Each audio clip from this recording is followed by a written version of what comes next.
জীবনের প্রত্যেকটা সময় কেন এই ফিলিস্তিনের মানুষগুলি রক্তের সাথে তারা বড় হবে? কেন তারা সূর্যকে প্রতিদিন সমানভাবে সুন্দর করে বাংলাদেশের মুসলমানদের মতো দেখতে পারে না? কেন তারা সকাল হয়েই তাদেরকে যুদ্ধ করতে হবে এমন চিন্তা চেতনা নিয়ে তারা বড় হয়? কেন একটা ছোট্ট সন্তান জন্মের পরে কবরের সাথে মোলাকাত করতে হয়? কেন আমাদের মুসলমান মা বোনেরা ধর্ষণের শিকার হচ্ছে? কেন এই বাইতুল মুকাদ্দাসের প্রত্যেকটা মুসলমানদেরকে দৈনন্দিন কষ্ট দেওয়া হচ্ছে? একটাই মাত্র কারণ, এই বাইতুল মুকাদ্দাস সমস্ত নবীদের কেন্দ্রবিন্দু ছিল। এই বাইতুল মুকাদ্দাস আদম আলাইহিস সালামের কেন্দ্রবিন্দু ছিল। এই বাইতুল মুকাদ্দাস ইব্রাহিম আলাইহিস সালামের কেন্দ্রবিন্দু ছিল। এই বাইতুল মুকাদ্দাস সুলাইমান পয়গম্বরের কেন্দ্রবিন্দু ছিল। এই বাইতুল মুকাদ্দাস মুসা নবীর কেন্দ্রবিন্দু ছিল। এই বাইতুল মুকাদ্দাস আমার নবী মুহাম্মদ সাল্লাল্লাহু আলাইহি ওয়াসাল্লামের কেন্দ্রবিন্দু ছিল। সমস্ত মুসলমানদের নবীদের এই বাইতুল মুকাদ্দাস কেন্দ্রবিন্দু। এজন্যই বেঈমান ইহুদিগুলি চক্রান্ত করতেছে, যদি এই পবিত্র ভূমিকে অপবিত্র করা যায়, যদি এই বাইতুল মুকাদ্দাসকে দখল করা যায়, তাহলেই যারা তারা সফল হয়ে যায়। কিন্তু আমরা স্পষ্ট হুঁশিয়ারি করতেছি, আমরা স্পষ্টভাবে শক্তিশালী হয়ে মুসলমানদের আওয়াজে বলতেছি, জীবন চলে যাবে, আমাদের রক্ত বের হবে, ঘাম বের হয়ে যাবে, কিয়ামত পর্যন্ত তোমরা চেষ্টা করলেও আমাদের পয়গম্বরের এই বাইতুল মুকাদ্দাস, মুসলমানদের এই বাইতুল মুকাদ্দাস, এই ফিলিস্তিনের এই বাইতুল মুকাদ্দাস আমাদের মুসলমানদের কাছ থেকে তোমরা ছিনিয়ে নিতে পারবে না। কথা বলা ঠিক কিনা? আলহামদুলিল্লাহ, দালাইল মুহাম্মদিয়া কওমি মাদ্রাসার উদ্যোগে চতুর্থ বার্ষিকী ওয়াজ দোয়া মাহফিলের আজকের সম্মানিত প্রধান অতিথি মোহাম্মদ আলহাজ আতাউর রহমান, সভাপতি হযরত মাওলানা আবু বকর কাসিম সাহেব, এবং আজকে যারা আলোচনা করেছেন এবং আলোচনা করবেন ওলামায়ে কেরাম বৃন্দ, অত্র অঞ্চলের সুনামধন্য ছোট বড় সকল মাদ্রাসার শিক্ষকগণ, আইম্মায়ে মাসাজিদগণ, এবং আমার সামনে বসা আছেন দূর দূরান্ত থেকে আগত দিন প্রিয়, ইসলামের সত্য এবং সঠিক প্রেমিক, দিনদার, ইমানদার, মুত্তাকিন, পরহেজগার ভাইরা, পর্দার অন্তরালে মা এবং বোনেরা, সমস্ত প্রশংসা আল্লাহ তাআলার দরবারে শুকরিয়া আদায় করছি যে আল্লাহ পাক আপনাকে আমাকে এই চমৎকার একটি দ্বীনি মজমায়, দ্বীনি বাগানে আপনাকে আমাকে কবুল করেছেন, সুস্থতার সাথে এখানে আসার বসার তৌফিক দান করেছেন, দাওয়াত ও তাবলীগের নিসবতে, দ্বীনের নিসবতে কিছু আলোচনা শুনবার জন্য নিজের বাসা বাড়ি থেকে বের হয়ে, গৃহ থেকে বের হয়ে এখানে আসার তৌফিক দান করেছেন। এজন্য মালিকের দরবারে ভক্তি আর শ্রদ্ধা নিয়ে ইমানের আওয়াজকে উঁচু করে সুউচ্চ কণ্ঠে একবার কালিমাতুশ শুকর আদায় করি, আলহামদুলিল্লাহ।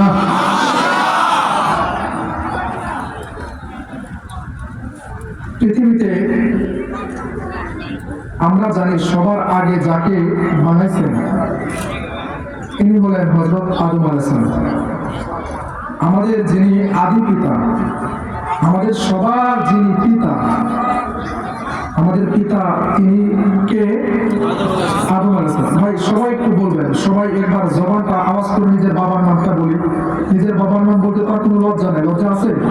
সবাই একবার আওয়াজ করে জোর আওয়াজে বলি, আকাশ বাতাস প্রকম্পিত করে বলি তো আমাদের বাবার নাম কি? মাশাআল্লাহ।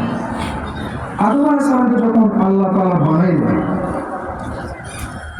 সারা দুনিয়া থেকে আদম আলাইহিস সালামের জন্য মাটি সংগ্রহ করলেন। মানব জাতি মাটির তৈরি, মানব জাতি কিসের তৈরি? সারা দুনিয়া থেকে আদম আলাইহিস সালামের জন্য আল্লাহ তাআলা ফেরেশতার মাধ্যমে মাটি সংগ্রহ করাইলেন। কারণ আদম আলাইহিস সালামকে আল্লাহ তাআলা এত বেশি জ্ঞানী করে তৈরি করেছেন, এত বেশি জ্ঞানী, উনার মতো জ্ঞানী পৃথিবীতে কেউ আসবেও না, আসেও নাই, ভবিষ্যতেও আসবে না। সুবহানাল্লাহ। আদম আলাইহিস সালামের এতটাই যোগ্যতা ছিল যে সমস্ত পৃথিবীতে শুরু থেকে নিয়ে শেষ পর্যন্ত যত ভাষায় মানুষ কথা বলবে সমস্ত ভাষা একা আদমকে আল্লাহ তাআলা শিখাইছিলেন। এত জ্ঞান আদম আলাইহিস সালাম। সারা দুনিয়া থেকে আদম আলাইহিস সালামের জন্য আল্লাহ তাআলা মাটি সংগ্রহ করলেন।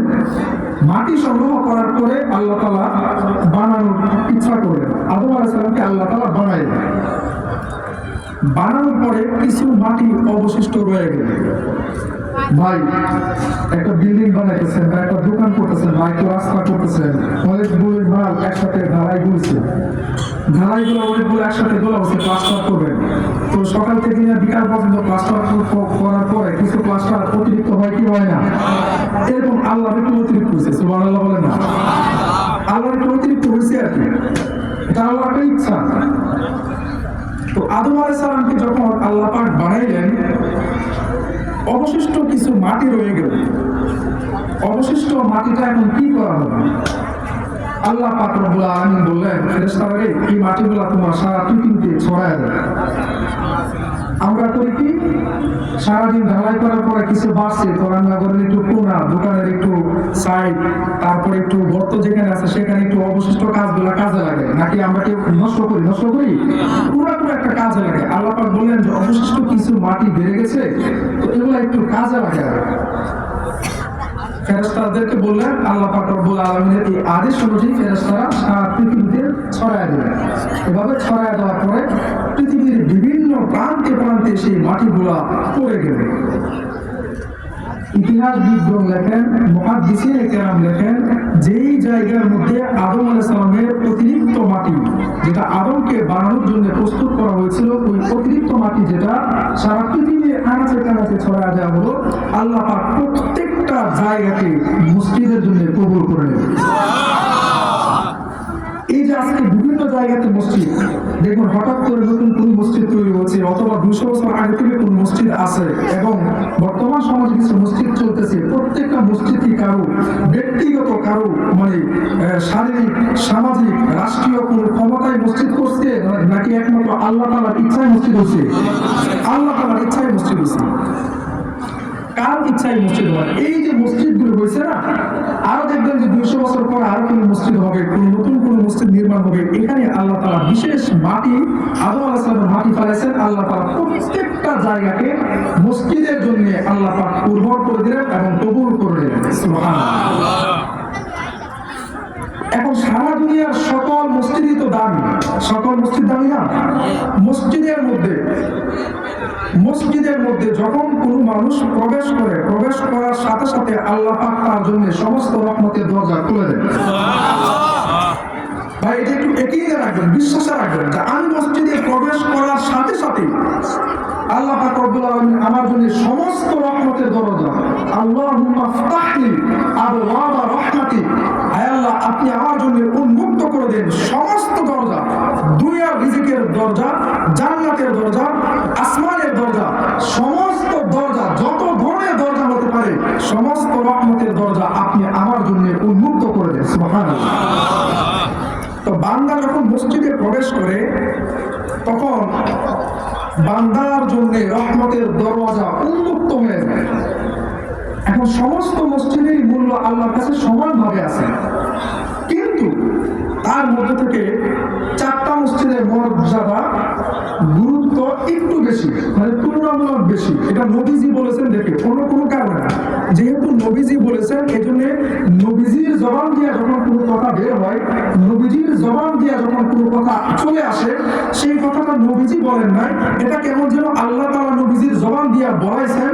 কারণ ওয়া ইয়ানতিকু আনিল হাওয়া, তিনি বেহুদা কোনো কথাবার্তা বলেন না, শাহওয়াত থেকে কোনো কথাবার্তা বলেন না, হাওয়া থেকে ধরে এনে কোনো কথাবার্তা উনি বলেন না। ওয়া ইয়ানতিকু আনিল হাওয়া, কোনো অনর্থক কোনো কথাবার্তা বলেন না। ইন হুয়া ইল্লা ওয়াহয়ু ইউহা, উনি যা বলেন, উনি যা কিছু করেন, সম্পূর্ণ গলন এবং চলন এবং করণ এবং যা কিছু আছে সবকিছু একজনের নির্দেশে। তিনি কে? তো আল্লাহ পাক রব্বুল আলামিন নবীজির জবান দিয়ে বলাইছেন যে সারা পৃথিবীতে সমস্ত মসজিদের গুরুত্ব অনেক বেশি, কিন্তু 4টা মসজিদের গুরুত্ব একটু বেশি। 4টা মসজিদের মধ্যে একটা মসজিদ হলো মসজিদুল হারাম। একটা মসজিদের নাম কি ভাই? একটু শুনেন, একটা মসজিদের নাম কি? মসজিদুল হারাম, যেটা আমরা হজ করতে গেলে যে মসজিদে নামাজ পড়ি, যে মসজিদে নামাজ পড়তে হয় হজ করার সময়, যে মাতাফের চতুর্পাশে যে মসজিদ, এটাকে বলা হয় মসজিদুল হারাম।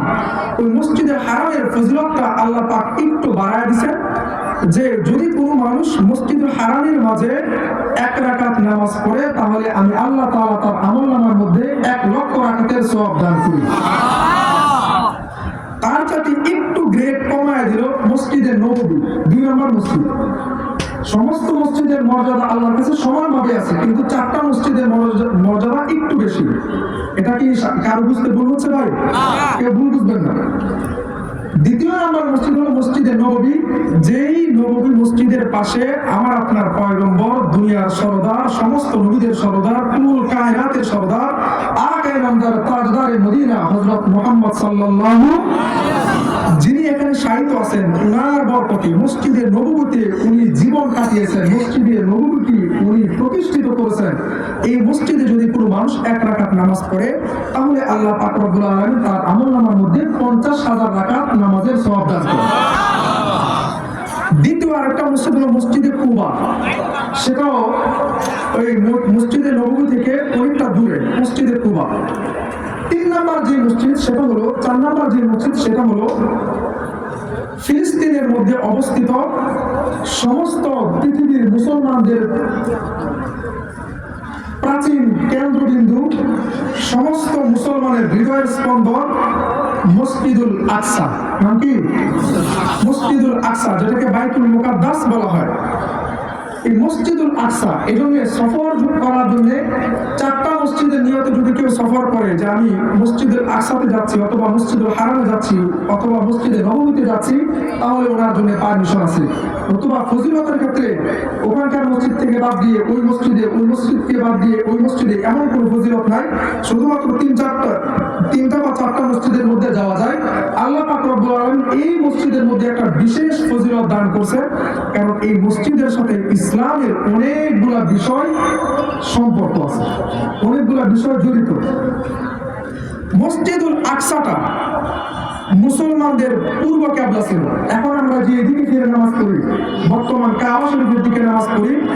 কাবা শরীফের দিকে নামাজ পড়ার কারণে আল্লাহ পাক রব্বুল আলামিন একদিন নবীকে বললেন, আপনি তো শুধু কাবা শরীফের দিকে নামাজ পড়েন, আপনার পূর্বপুরুষ অর্থাৎ আপনার আগে যারা নবী ছিলেন তারা তো মসজিদুল আকসার দিকে অর্থাৎ বাইতুল মুকাদ্দাসের দিকে ফিরে নামাজ পড়তো। পয়গম্বরকে আল্লাহ তাআলা আদেশ করলেন, আপনিও আজকে থেকে বাইতুল মুকাদ্দাসের দিকে ফিরে নামাজ পড়েন।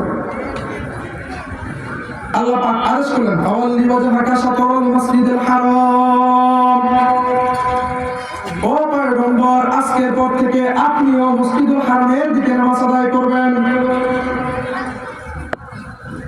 নবীকে যখন আল্লাহ তাআলা এই আদেশটা করলেন, ফাওয়াল্লি, আপনি মসজিদুল হারামের দিকে নামাজ পড়েন, তার আগে আল্লাহ বললেন আগে বাইতুল মুকাদ্দাসের দিকে ফিরে নামাজ পড়েন।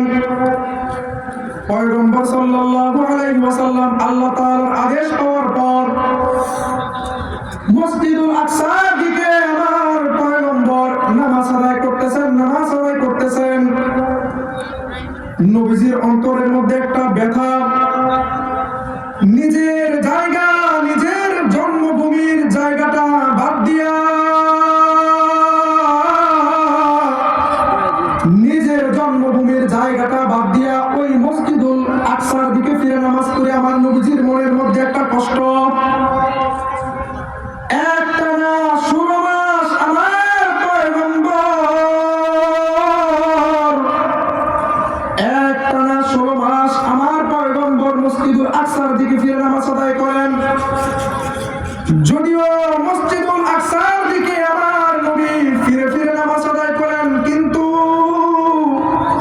নামাজটা আদায় করার পরে খালি মসজিদুল এই বাইতুল মুকাদ্দাস বাইতুল্লাহর দিকে তাকায় থাকেন, বাইতুল্লাহ শরীফের দিকে আমার দিকে তাকায়, আমার নবী তাকায় থাকেন, বাইতুল্লাহ শরীফের দিকে মুখ করে তাকায় থাকেন।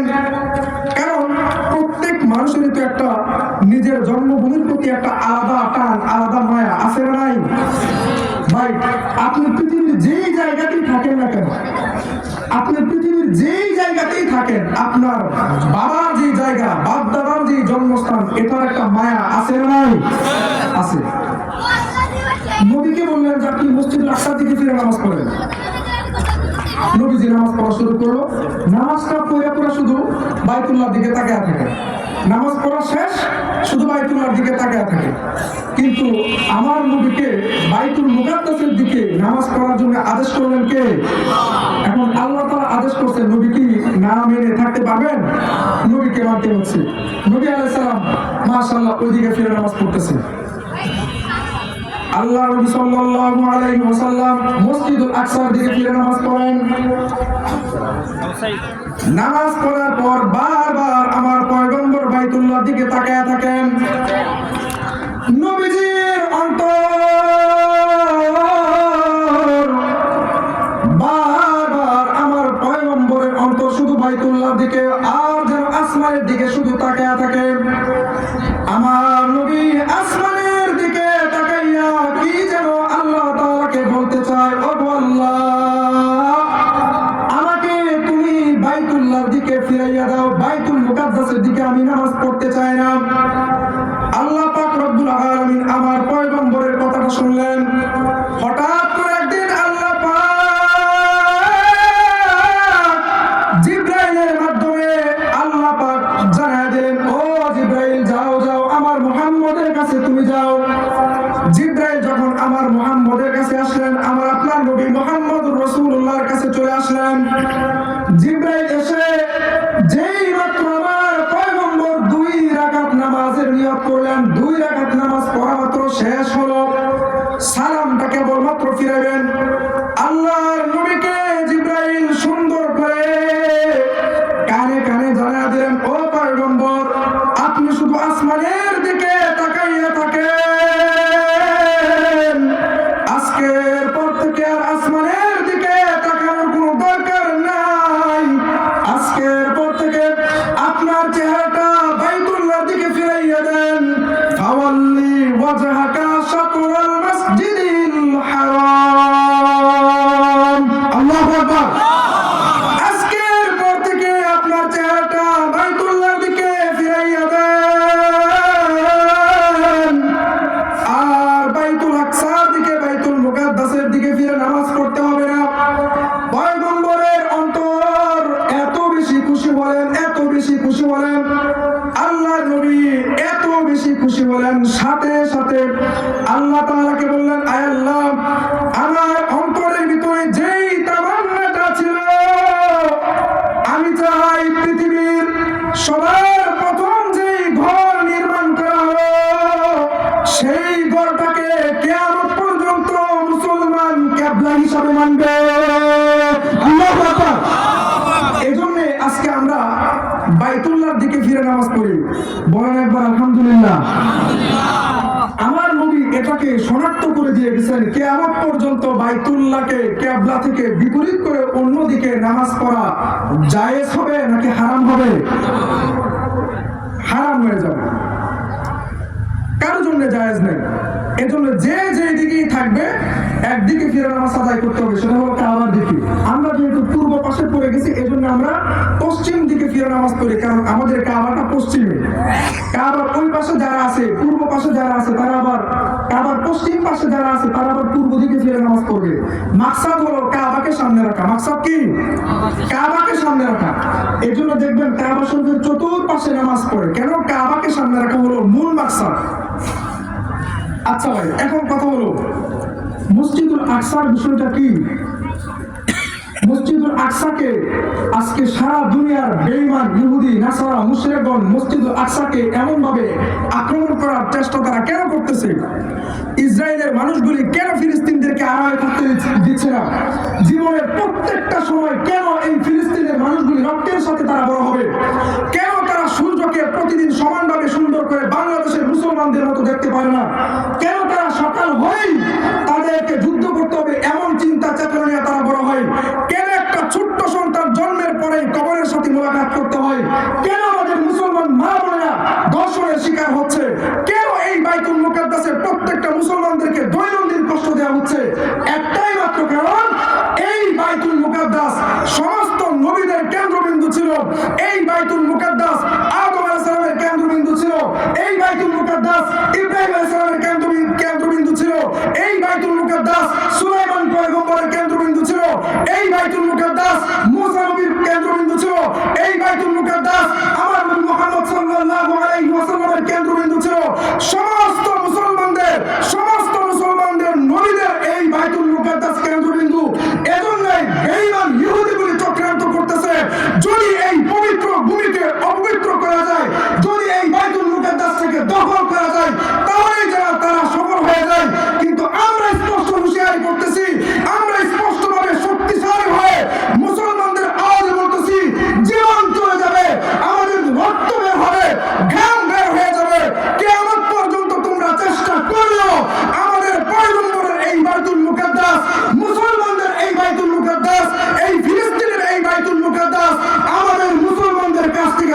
ছিনিয়ে নিতে পারবে না। কথা বলা ঠিক কিনা? পারবে না। আজকে এই মুসলমান দেখেন খালি মার খায়। ফিলিস্তিনের মুসলমানদের নির্যাতনের উপর নির্যাতন, নির্যাতনের উপর নির্যাতন। কেন? এই বাইতুল মুকাদ্দাসটা খুব গুরুত্বপূর্ণ একটা বিষয়, খুবই গুরুত্বপূর্ণ একটা বিষয়। কিন্তু দেখেন ফিলিস্তিনের মানুষের সাথে আজও পর্যন্ত যুদ্ধ করতেছে, কিন্তু এখনো সম্পূর্ণরূপে ছিনাইয়া নেওয়ার মতো কোনো অধিকার নাই। কারণ এই ফিলিস্তিনের একমাত্র জিম্মাদারি যিনি নিয়েছেন তিনি কে? এজন্য এই ফিলিস্তিনের মানুষের এই বাইতুল মুকাদ্দাসটা ফিলিস্তিনের মানুষগুলি সুন্দর করে ধরে রাখতেছে। কারণ ফিলিস্তিনের মানুষের শরীরে রক্তের মাঝে সুলাইমান নবীর রক্ত মিশে আছে। এই ফিলিস্তিনের মুসলমানদের শরীরের রক্তে হযরত দাউদ নবীর রক্তগুলো মিশে আছে। এই ফিলিস্তিনের মুসলমানদের শরীরের মাঝে মুসা নবীর রক্তগুলি মিশে আছে। আল্লাহ পাক রব্বুল আলামিন ফিলিস্তিনের মুসলমানদেরকে এত ধৈর্য এত শক্তি দান করেছেন। আল্লাহ পাক রব্বুল আলামিন বলেন, ও পয়গম্বর আপনি জানিয়ে দেন, আমার পয়গম্বর বললেন কিয়ামত পর্যন্ত আমার একজন উম্মত যুদ্ধ এবং জিহাদ করার জন্য রেডি হয়ে থাকবে। কিয়ামত পর্যন্ত একজন উম্মত ইসলামের পক্ষে লড়াই করবে। কিয়ামত পর্যন্ত আমার এই ফিলিস্তিনের মানুষগুলি ইসলামের জন্য লড়বে। কেউ এই ফিলিস্তিনকে কেউ ঠেকাইতে পারবে না। আল্লাহ পাক রব্বুল আলামিন বলেন, মুসলমান যদি কুরআনের উপর থাকে এবং সুন্নাহর উপর থাকে, আল্লাহ পাক রব্বুল আলামিন কিয়ামত পর্যন্ত এই ফিলিস্তিনের এই পবিত্র ভূমি ইহুদিদেরকে নেওয়ার জন্য আল্লাহ তাআলা কোনদিন দিবেন না। কথা বলেন ঠিক কিনা? কোনদিন দেওয়া হবে না। এজন্য ইসরায়েলের যে প্রধানমন্ত্রী নেতানিয়াহু কম চক্রান্ত করে নাই, এত বেশি চক্রান্ত করতেছে, তারপরে সে পুরোপুরি নিতে পারবে না। আল্লাহ পাক রব্বুল আলামিন বলেন, অচিরেই ইমাম মাহদীকে আমি পাঠিয়ে দিব, অচিরেই ইমাম মাহদীকে আমি পাঠিয়ে দিব। ইমাম মাহদীর দলকে আমি এত শক্তিশালী করে ফেলবো, ইমাম মাহদীর দলটাকে আমি এতটাই মজবুত করব, ইনশাআল্লাহ আমরাও বিশ্বাস করি ইমাম মাহদী আসার সাথে সাথে গোটা দুনিয়া, আরবের এই প্রান্ত থেকে ওই প্রান্ত পর্যন্ত, মাশরিক থেকে নিয়ে মাগরিব পর্যন্ত, সীমান্ত থেকে নিয়ে জুনুব পর্যন্ত, উত্তর মেরু, দক্ষিণ মেরু, পূর্ব এবং পশ্চিম দিগন্ত, সমস্ত পৃথিবী ইনশাআল্লাহ ইমাম মাহদীর আগমনে ইসলামের আলোয় আলোকিত হয়ে যাবে। সবাই বলেন ঠিক কিনা? এই দেখেন ফিলিস্তিনের এই একটা অবস্থা, ফিলিস্তিনের মানুষগুলি এই কষ্ট করতেছে। আমাদের বাংলাদেশের মানুষ কিন্তু খুব বেশি আরামে নাই। এত আরামে আছে? আমাদের বাংলাদেশের মানুষের মধ্যে কিন্তু স্টিম রোলার কম চলে না। এদেশের উলামায়ে কেরামদের উপরও কিন্তু স্টিম রোলার কম চলে না। এদেশের উলামায়ে কেরাম, আমরা তো এমন একটা জায়গায় আমাদের জন্ম, পৃথিবীর অন্য কোনো দেশে এই পরিমাণ মাদ্রাসা আপনি পাবেন না, পৃথিবীর অন্য কোনো দেশে ওই পরিমাণ মসজিদও আপনি পাবেন না। আমাদের এই ভারত উপমহাদেশে, বিশেষ করে আমাদের বাংলাদেশে আল্লাহ তাআলা ইসলামটাকে এতটাই সহজ করে দিয়েছেন, এতটাই উন্মুক্ত করে দিয়েছেন। জায়গায় জায়গায় ইসলামের জন্য আল্লাহ তাআলা মসজিদকে নির্মাণ করলেন, জায়গায় জায়গায় আল্লাহ তাআলা মাদ্রাসাকে তৈরি করার ব্যবস্থা করে দিলেন। ইসলামটাকে আমাদের এই বাংলাদেশের এই জমিনের মাঝে এতটাই উর্বর এবং উন্মুক্ত করে দিলেন। তারপরও এদেশের উলামায়ে কেরামরা ইসলামকে সুন্দর করে মানুষের কাছে পৌঁছায় দেওয়ার পরে কিন্তু এদেশের উলামায়ে কেরামদের উপর নানা রকমের মানুষ নানাভাবে উলামায়ে কেরামদেরকে কষ্ট দেয়। কথা বলেন ঠিক কিনা? যদি ভাই আলেম সমাজ না থাকতো তাহলে এই দেশের মানুষ সহজে ইসলাম পাইতো না, সহজে ইসলাম পাইতো না ভাই। নিজের জীবনকে ধ্বংসের দিকে ঠেলে দিয়ে, নিজের জীবনকে ঝুঁকির দিকে ঠেলে দিয়ে, নিজের জীবনকে ঝুঁকির দিকে ঠেলে দিয়ে এদেশের উলামায়ে কেরামগণ উম্মতের পিছনে কাজ করেন। কারণ একটাই মাত্র মাকসাদ, আল্লাহর সন্তুষ্টি। সন্তুষ্টি কার? একটাই মাত্র মাকসাদ। আমরা সব সময় একটাই চিন্তা করি, মাকসাদ হবে একজন, লক্ষ্য হবে একজন, সন্তুষ্টি অর্জন করবে একজনের। তিনি কে? আল্লাহ। আর এটা তো আমাদের নবীগণ থেকেই শিক্ষা। আমাদের পয়গম্বর তো জীবনের শুরুতে এমনই কষ্ট করছেন। আমার পয়গম্বর তো ইসলামের শুরুর অংশে আমার পয়গম্বরের হালত ছিল এমন, সুন্দর করে কোরআনটা পর্যন্ত তেলাওয়াত করতে পারতেন না। আরবের অত্যাচারের কারণে, আরবের মানুষদের অত্যাচারের কারণে আমার নবী কোরআন পর্যন্ত ঠিকমতো তেলাওয়াত করতে পারতেন না।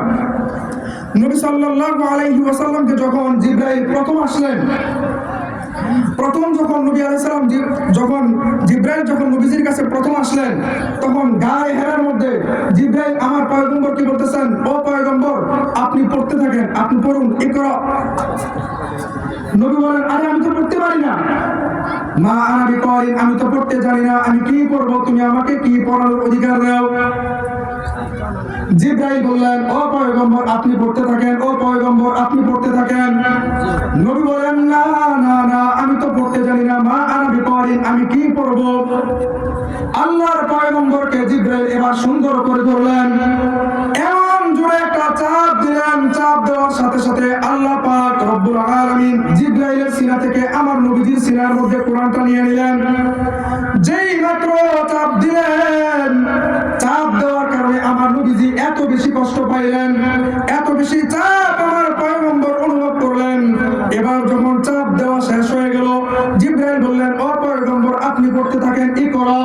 জিবরাইল বললেন একবার, আমার পয়গম্বর সুন্দর করে এবার তেলাওয়াত শুরু করে দিলেন, ইকরা বিসমি রাব্বিকাল্লাযী খলাক, খলাকাল ইনসানা মিন আলাক, ইকরা ওয়া রাব্বুকাল আকরাম আল্লাযী আল্লামা বিল কলম, আল্লামাল ইনসানা মা লাম ইয়ালাম। আল্লাহু আকবার।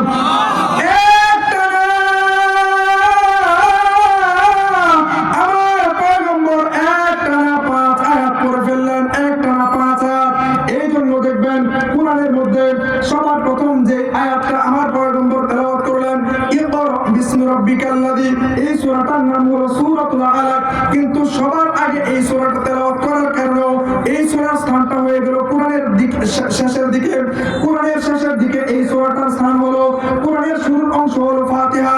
আল্লাহর নবী সরকার দু আলম নবী এই কোরআনটাকে সুন্দর করে তেলাওয়াত করতেন, কিন্তু আরবের মানুষগুলি আমার পয়গম্বরকে সুন্দর করে কোরআন তেলাওয়াত করার জন্য সময়টা দেয় না।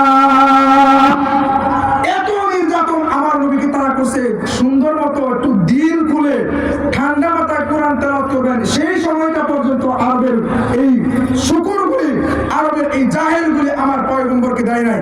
সুতরাং আমার নবী তো জীবনের শুরু থেকে অনেক কষ্ট করতেছেন, কথা বলা ঠিক কিনা? পয়গম্বরের জীবনের শুরুতেই এত কষ্ট। কাবা শরীফের পাশে, কাবা শরীফের পাশে প্রত্যেকটা মানুষ নিরাপদ, কাবা শরীফের পাশে প্রত্যেকটা মানুষকে নিরাপত্তার সার্টিফিকেট দেওয়া হলো।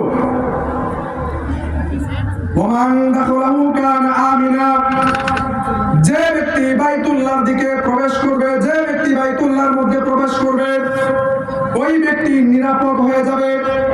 বাইতুল্লাহর মধ্যে যে ব্যক্তি প্রবেশ করবে, ওই ব্যক্তিটাকে আল্লাহ তাআলা নিরাপত্তার চাদর দ্বারা আবৃত করে ফেললেন।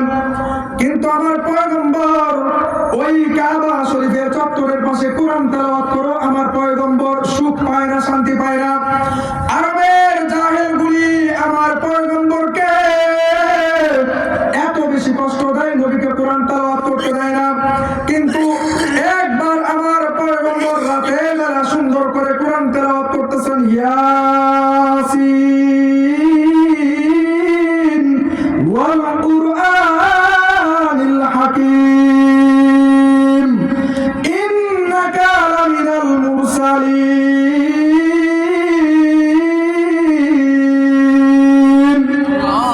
আমার পয়গম্বর এবার সুন্দর করে তেলাওয়াত করে, কি ব্যাপার? আবু জাহেল চিন্তা করতেছে, কে এত সুন্দর করে, কে এই কাবার চত্বরে তেলাওয়াত করে? আবু জাহেল ঘর থেকে বের হয়ে গেল। আবু জাহেল আমার নবীজির তেলাওয়াত শুনে পাগল পারা হয়ে গেছে, একেবারে দিশেহারা হয়ে গেছে। এত সুন্দর কণ্ঠ, আবু জাহেল বুকা হয়ে গেল। কি ব্যাপার মুহাম্মদ, তুমি এত সুন্দর তেলাওয়াত করো কিভাবে? আবু সুফিয়ান রাতের বেলা আমার নবীজির তেলাওয়াত শুনে ঘর থেকে বের হয়ে গেল, উদ্বাও বের হয়ে গেল, সাইবাও বের হয়ে গেল। এই কোরআন তেলাওয়াতের মধ্যে আল্লাহ তাআলা এত মজা দান করছেন, এত মজা দান করছেন, যখন কোনো মানুষ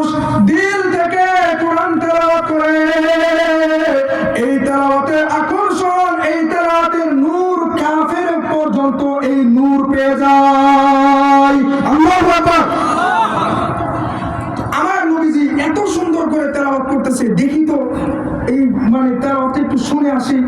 তো এখন বলেন তো দেখি, আবু জাহেল নবীজির তেলাওয়াত শুনতেছে, উতবা সাইবা আমার পয়গম্বরের তেলাওয়াত শুনতেছে, তারপরে আবু সুফিয়ান পর্যন্ত আমার নবীজির তেলাওয়াত শুনতেছে। আপনাদের কাছে একইনের সাথে বলতে চাই, যারা যারা তেলাওয়াত গুলা শুনলো তারা কি 100% বিশ্বাস করছে না যে মোহাম্মদ সত্য? বিশ্বাস করে নাই? 100% বিশ্বাস করছে, 100% বিশ্বাস করছে। বিশ্বাস করার পরে সকালবেলা ফজরের আগে যখন কোরআন তেলাওয়াত শুনে আর প্রত্যেকের বাড়িতে যাচ্ছে, এবার একজনের সাথে আরেকজনের মোলাকাত হয়ে গেছে, সবগুলা শয়তানের একসাথে মোলাকাত হয়ে গেছে। এদেশের মধ্যে দেখবেন সমস্ত শয়তানগুলি সবসময় একই সূত্রে গাঁথা থাকে। যেই জায়গার মধ্যে শয়তানি করুক না কেন, যেই জায়গার মধ্যে দুষ্টামি বান্দরামি করুক না কেন, প্রত্যেকটা শয়তানের তবজির ধারা একরকম থাকে, প্রত্যেকটা শয়তানের সূত্র একই জায়গায় থাকে। কথা বলেন ঠিক কিনা? এই সমাজের মাঝে আলহামদুলিল্লাহ মনে হয় শয়তান টয়তান নাই, কিন্তু এদেশের এক ক্ষমতার মধ্যে ছিল, ক্ষমতার মসনদে বসা ছিল, যা শয়তানি করছে বিগত বছরের এমন শয়তানি কেউ করে নাই। আল্লাহ পাক রব্বুল আলামিন তাদেরকে এমন ভাবে গজবে নিপতিত করলেন, এমন ভাবে গজবে নিপতিত করলেন, কিয়ামত পর্যন্ত মানুষ তাদেরকে ধিক্কারের দৃষ্টিতে দেখবে, কিয়ামত পর্যন্ত মানুষ তাদেরকে নিন্দার দৃষ্টিতে দেখবে। এই দেশের যে কোনো মানুষ, যেই সরকার হোক না কেন, ইসলামের বিরোধিতা করলে, ইসলামের বিরুদ্ধাচরণ করলে, কোরআনের বিরুদ্ধাচরণ করলে আল্লাহ পাক রব্বুল আলামিন ফেরাউন হামান কামানকে যেমন বেইজ্জতি করেছিল, কোরআনের সাথে যারা বেয়াদবি করবে, এই কোরআনের অবমাননা যারা করবে, আল্লাহ তাআলা তাদেরকেও বেইজ্জতি করবেন। কথা বলতে ঠিক না?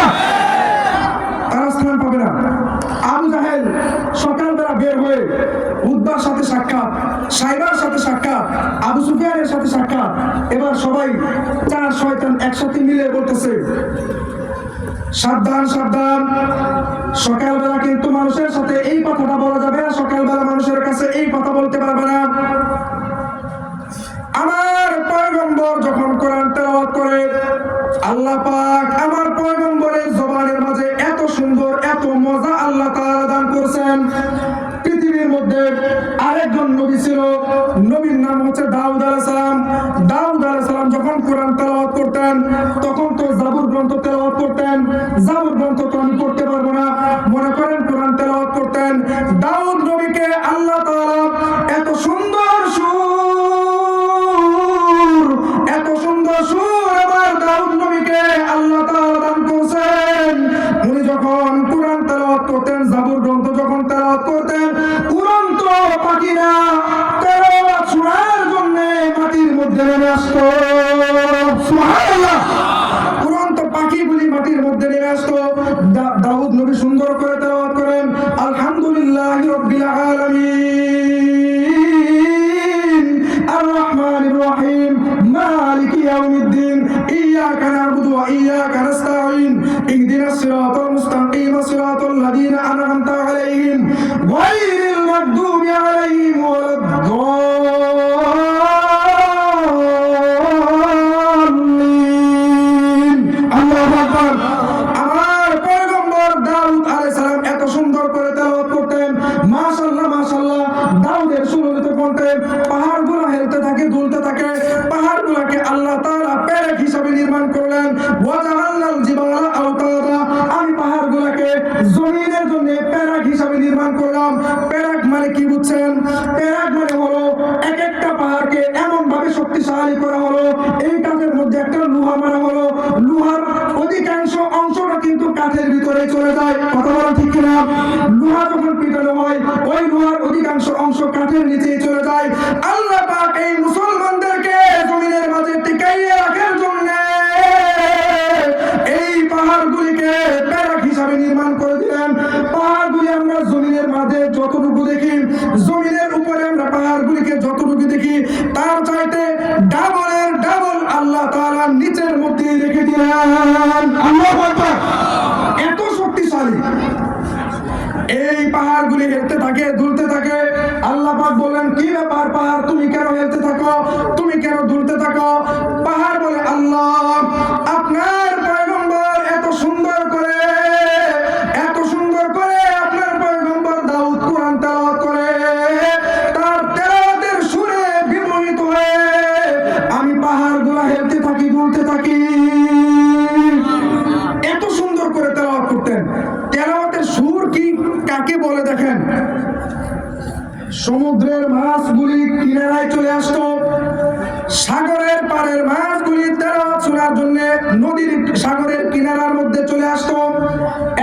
সুন্দর করে তেলাওয়াত করতেন। ওই দাউদ নবীজির চাইতেও আমার নবী মুহাম্মদ সাল্লাল্লাহু আলাইহি ওয়াসাল্লাম এত সুন্দর করে তেলাওয়াত করতেন। আমার পয়গম্বরের তেলাওয়াতের সুরে আমার পয়গম্বরের তেলাওয়াতের সুর এতটাই বেশি ছিল, আল্লাহ পাক আবু জাহেলের অন্তরের মাঝে, তারপরে সাইবার অন্তরের মাঝে, তারপরে হলো উদ্বার অন্তরের মাঝে এত প্রেম কোরআনের দান করলেন, তারা পর্যন্ত স্বীকারোক্তি দিল মুহাম্মদ যা তেলাওয়াত করে তা সম্পূর্ণ সত্য। আল্লাহু আকবার। এই কোরআন তেলাওয়াত আমার পয়গম্বর করতেন, এই কোরআন তেলাওয়াত করতেন। আজকে আমরা বলতে চাই এই নবীজির যুগ থেকে এই কোরআন চলে আসছে। নবীজি যতটুকু কোরআন তেলাওয়াত করতেন, ওমর ফারুক এতটুকু কোরআন তেলাওয়াত করছেন। নবীজি যেই কোরআন তেলাওয়াত করেছেন, ওমর ফারুক সেই কোরআন তেলাওয়াত করেছেন, তারপর আবু বকর সেই কোরআন তেলাওয়াত করেছেন, উসমান গনি সেই কোরআন তেলাওয়াত করেছেন, সমস্ত ইমামগণ সেই কোরআন তেলাওয়াত করেছেন, ইমাম আবু হানিফা রাহমাতুল্লাহ আলাইহি একই কোরআন তেলাওয়াত করেছেন। আজকে আমরা যেই কোরআন তেলাওয়াত করি, ইমাম শাফিঈ সেই কোরআন তেলাওয়াত করেছেন, ইমাম আহমদ ইবনে হাম্বল সেই কোরআন তেলাওয়াত করেছেন। সমস্ত উলামায়ে কেরামরা এই দেশের ভারত উপমহাদেশের শাইখুল হিন্দ মাহমুদুল হাসান দেওবন্দি রাহমাতুল্লাহ আলাইহি একই কোরআন তেলাওয়াত করেছেন, হুসাইন আহমদ মাদানী সেই কোরআন তেলাওয়াত করেছেন, বর্তমান বাংলাদেশের শাহ আহমদ শফি রাহমাতুল্লাহ আলাইহি একই কোরআন তেলাওয়াত করেছেন, তারপরে জুনায়েদ বাবুনগর সাহেব একই কোরআন তেলাওয়াত করেছেন। সমস্ত উলামায়ে কেরামরা এই কোরআন তেলাওয়াত করেন। গোটা বিশ্বের আনাচে কানাচে বাংলাদেশের কোরআনের হাফেজগণ সারা পৃথিবীতে কোরআনের আলোয় আলোকিত করছেন। কিয়ামত পর্যন্ত মুসলমানরা সেই কোরআন তেলাওয়াত করবে, যেই কোরআন নবী তেলাওয়াত করেছেন ওই কোরআনই মুসলমানরা তেলাওয়াত করবে।